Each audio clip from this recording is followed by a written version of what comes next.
Welcome back to Desertwood Days. This is Kathy Blaze, and I am here with Gianna Giorgio. Welcome. Thank you, thank you. It's great to be back, and I've just been watching so many of the other interviews you've done and just love them. Awesome, awesome. Such a pleasure. And thanks for joining us today. So, Gianna, you've been busy out there in the acting community. Trying to be. They've just been. It's just kind of amazing, especially with COVID. But things just kind of fell into place with different things. Yeah, things would come up that I never expected, and I love that. I love when it's unexpected.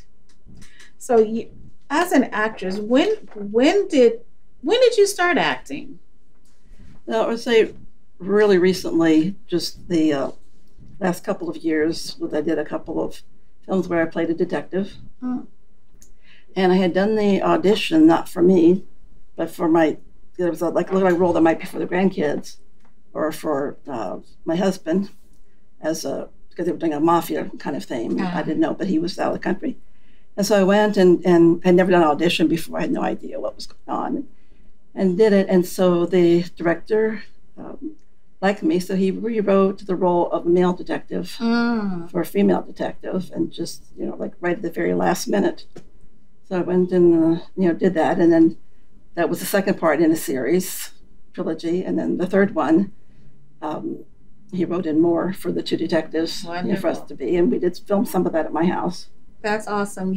Sometimes there's roles or things out there, they're wishing, oh, I wish I could play that role. Stop wishing and go out there and audition for that role, whether it's for a male or female, but if it's the role you want. Like Gianna just said, that director might write that role for you. That's awesome. That's awesome. So when you weren't acting, because you say you're pretty much a novice at acting, what were you doing prior to acting in the industry? Oh, in the industry, nothing. Nothing? Nothing in the industry. No, I had done a couple of community theater, like melodrama, where I had to play a crazy person, not typecasting. And that was a lot of fun, this little town in California. And I hadn't been there for the dress rehearsal. And so before that, I hadn't really done scream when I needed to scream. But for the real play, I did scream. And there was the Hollywood critic who was there. And he said I was the best one. Oh. So you can scream, huh? Oh, yeah. I can scream. I can cry, That's good. Whatever. Those are natural traits that all of us have. We just don't realize that we can do it like this in front of a camera. Well, I think as you get older, and you've just had a lot of life experiences, you can just call those up to mind, especially if it's something to cry. You start thinking something sad or be angry, something that made you angry, and just, get into that. What was it that inspired you to want to go out and audition for that role? Like I said, I really was not auditioning for me. I was auditioning for the grandkids. And you were auditioning for the grandkids? Right. I took their material, so you were taking them, right, because there was a scene that's supposed to be kids in a park, which they're not doing that. And then they mentioned wanting to do a mafia, and they said that you didn't have to be there as long as you sent them information. So then I did that for my husband. And I found that on Facebook, Elena Thornton. Right, Elena, the photographer, and so that was the information was there, and that's how I got started with that, and then met Diana Brest there, right? And she's very helpful with people, letting people know about things that are coming up, yes, and Facebook things, just notices come up and things.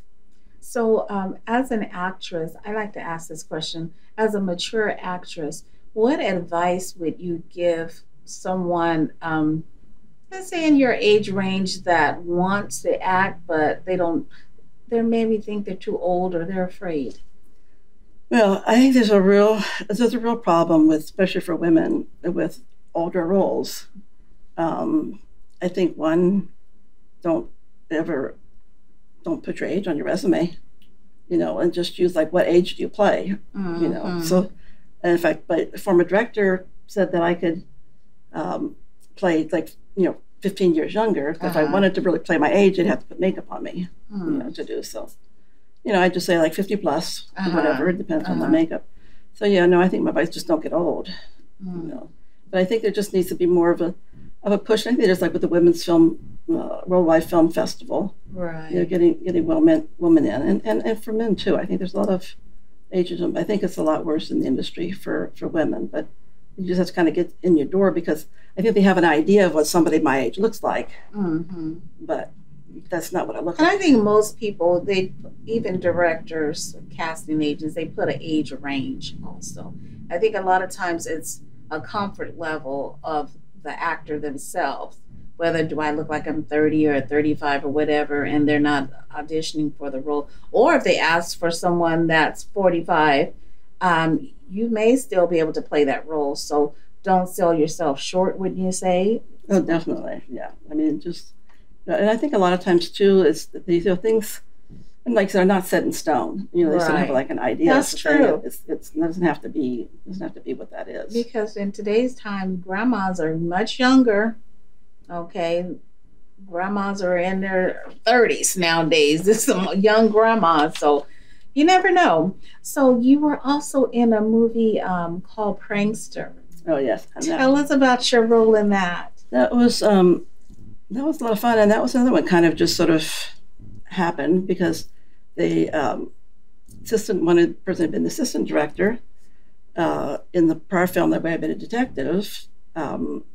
Had this film and came and sent sent it over to me, and I edited it. That's one of the things I like to do is to edit. They call me the grammar queen sometimes.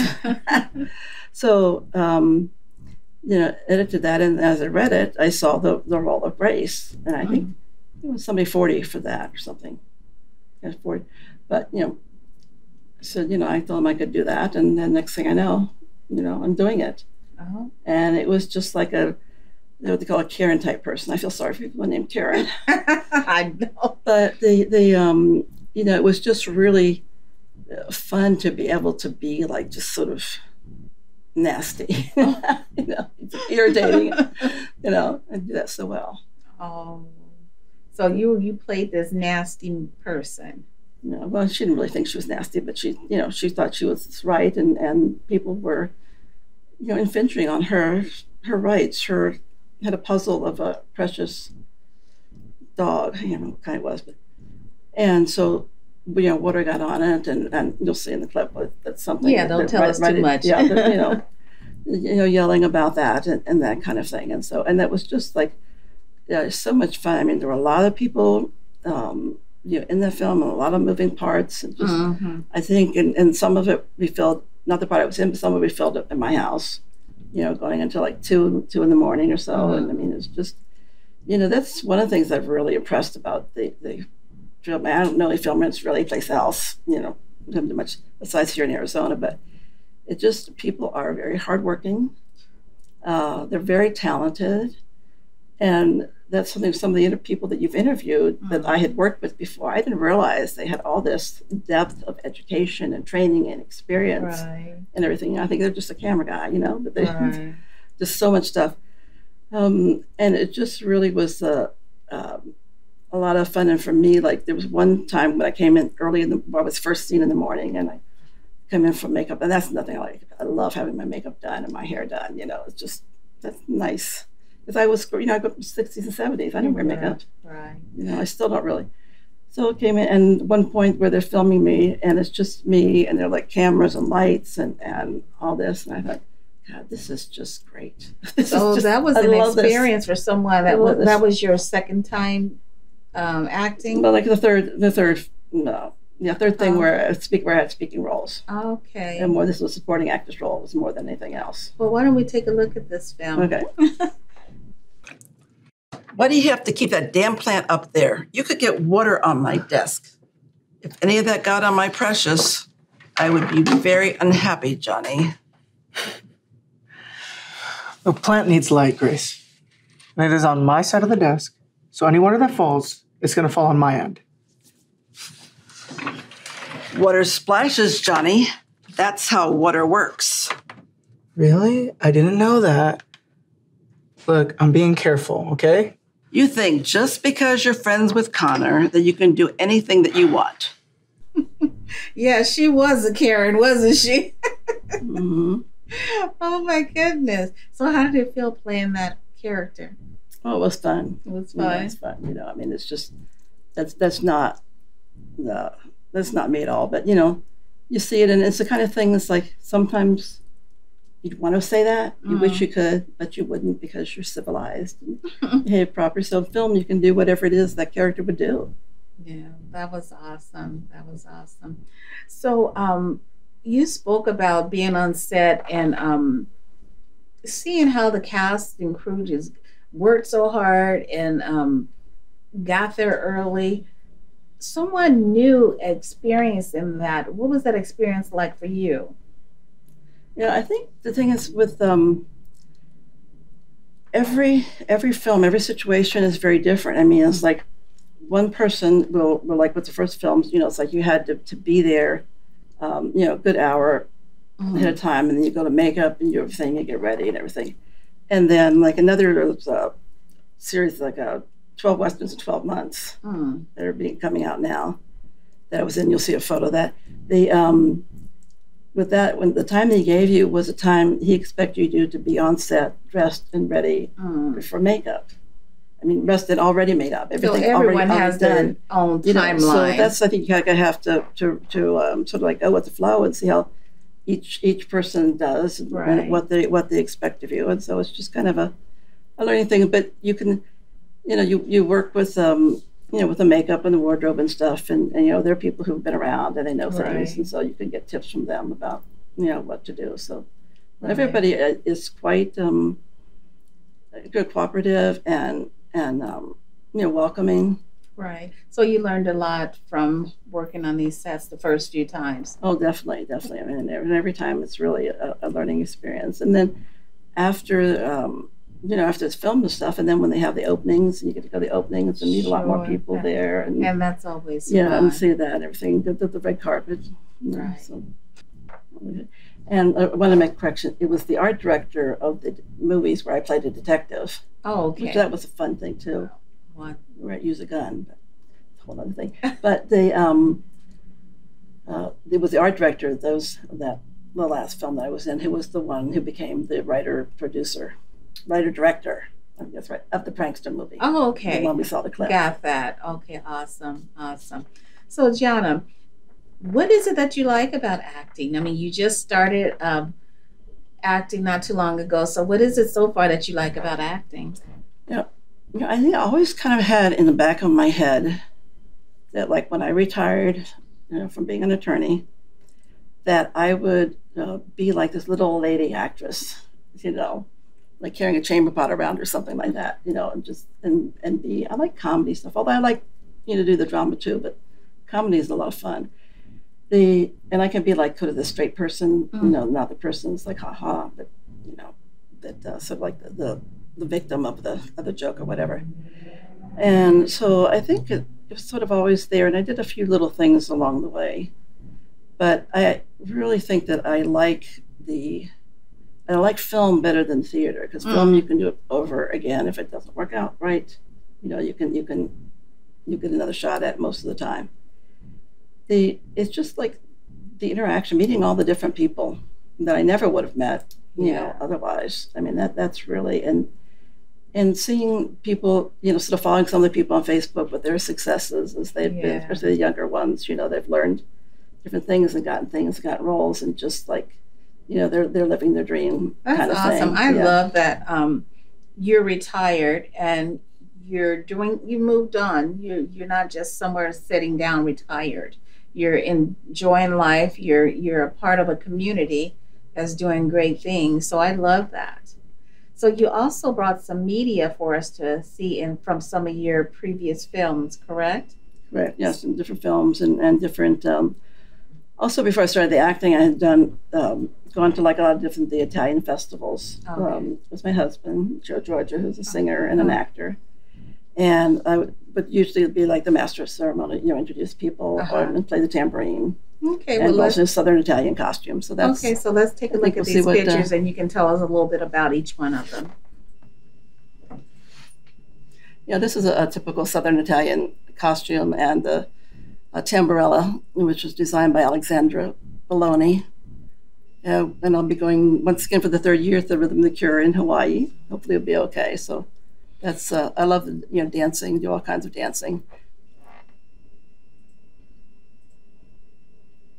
And this was again for the dancing. You can't really tell so much, but it is like a skirt with a thing. But this is being a Red Queen costume, and I have my granddaughter be Alice. Do you dance, Gianna? Yes. Yeah, I like to do that. And a couple of performances with the belly dancing and with the Southern Italian dancing, and playing the frame drums. This was from a music video with The Highest Conspiracy.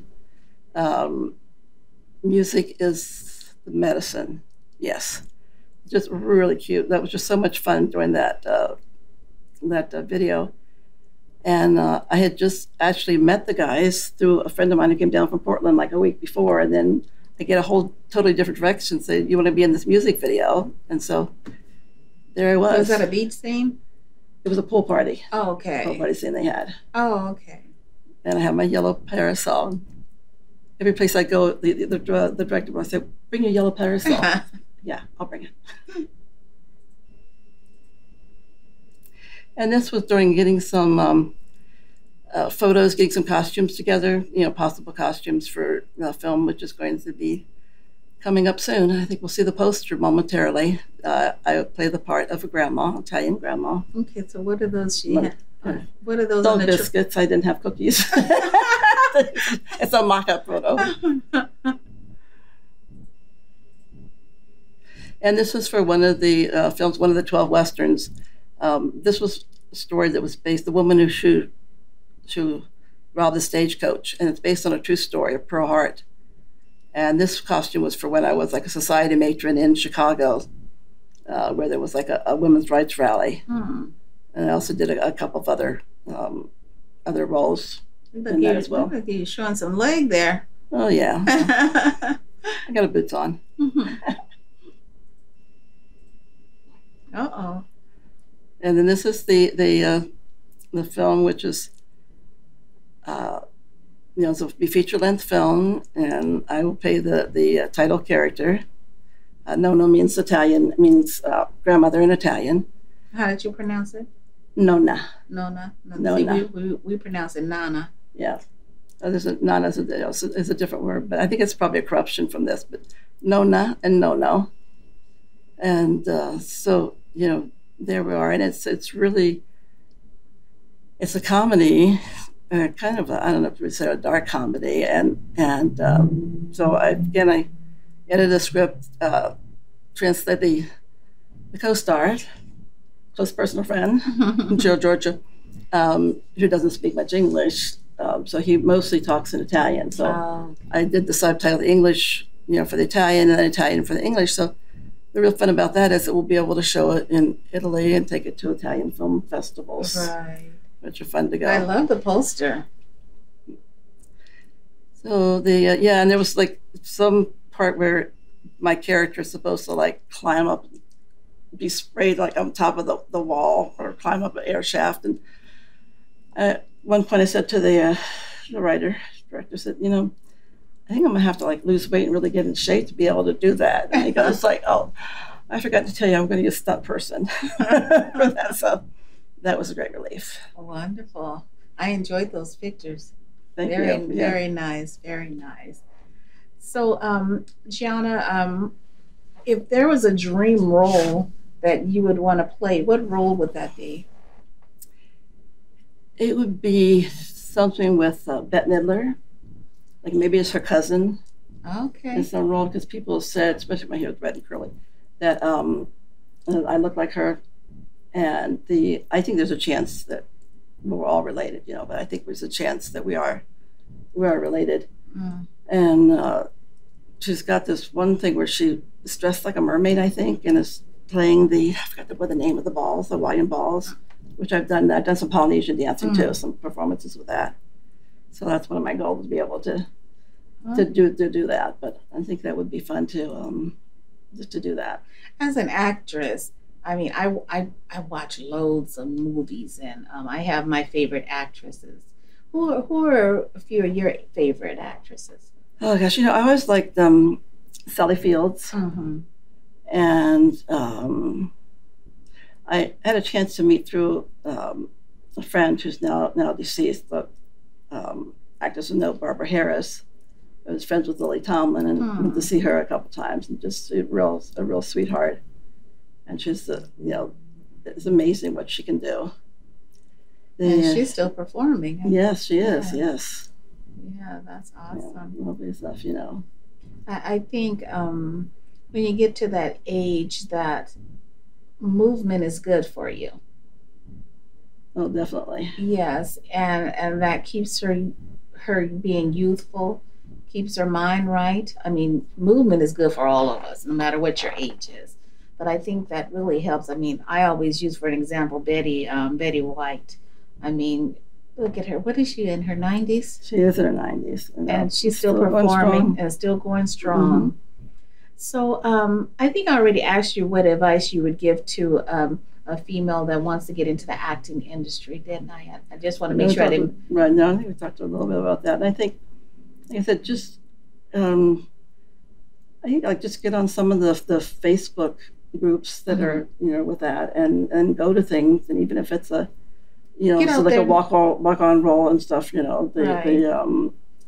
just something, and meet people. Yeah, so talk to people. Key is networking, you're saying. Oh, definitely. Yeah. So where can our audience find you? Well, so that my IMDb database, it's under Gianna Giorgio. Okay.